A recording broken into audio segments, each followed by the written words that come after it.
after if you have like a certain average for the year in a class, 93.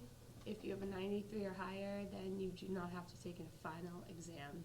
You have to get a 93 and above in every class in order to be exempt from your tests. All seniors who have a 93 and above in that class, in a certain class, do not have to take the final.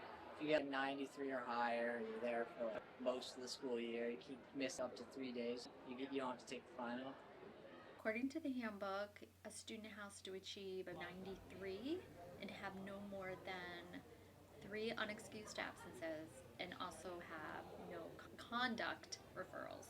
As senior year begins to wind down, many students start focusing on graduation.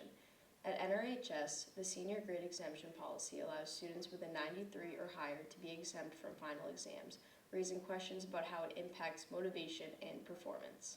It helps some students to motivate them to still try in a course. That being said, some seniors that I've had don't care. They're just ready to take the final no matter what. In that way, it kind of can backfire. Affects it in a positive way because everyone knows about the senior slide. As soon as you get into college, people just slack off. But if you don't want to take any exams, then it helps you to keep motivated. It definitely gives students a reason to keep their grades up and not miss school for unexcused reasons and not get in trouble. So I think it's a win. For many, the policy serves as a strong motivator, but it also brings both advantages and challenges. If there is something that helps to keep students still trying, that's great. I don't know that the final exams is the best way. Maybe there are other ways to do that. I mean, last year I have a bunch of friends who got their grades up and they just didn't have to come to school. It's a benefit. At the end of the year, you're like, all right, I'm done, ready to move on. It helps me keep track of the work I have to get done, the tests I have, and it helps me plan for every test so that I can work to get a good grade. Attendance, staying out of trouble, and also putting in effort and staying engaged in the classroom. 93 is pretty high cutoff. We know that grades are inflated overall in general, but if we start to try to correct that, we should kind of open it up to more students. Trying to keep a 93 and above. A 93 and above is very hard. It's trying to maintain a 4.0 GPA, which is perfection. I wish it was 90 and above.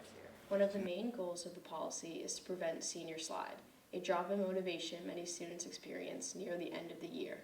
Very beneficial for senior slide. I mean, some people give up. Some classes I'm like, all right, whatever, I'm just going to take the final anyways. For others, Adelaide, she has all 93s and above. She's not going to take any exams. It reduces senior slide because it gives something for students to be motivated for. We should keep it, but I should expand it or maybe think of another way to do it. I don't love the way that it is right now. I don't know that it really works enough to motivate all my seniors to stay engaged, so I feel we should explore other options. To keep it, change it to a 91 or a 90 instead of a 93. As the year comes to a close, the senior grade exemption policy continues to shape how students stay motivated and finish strong.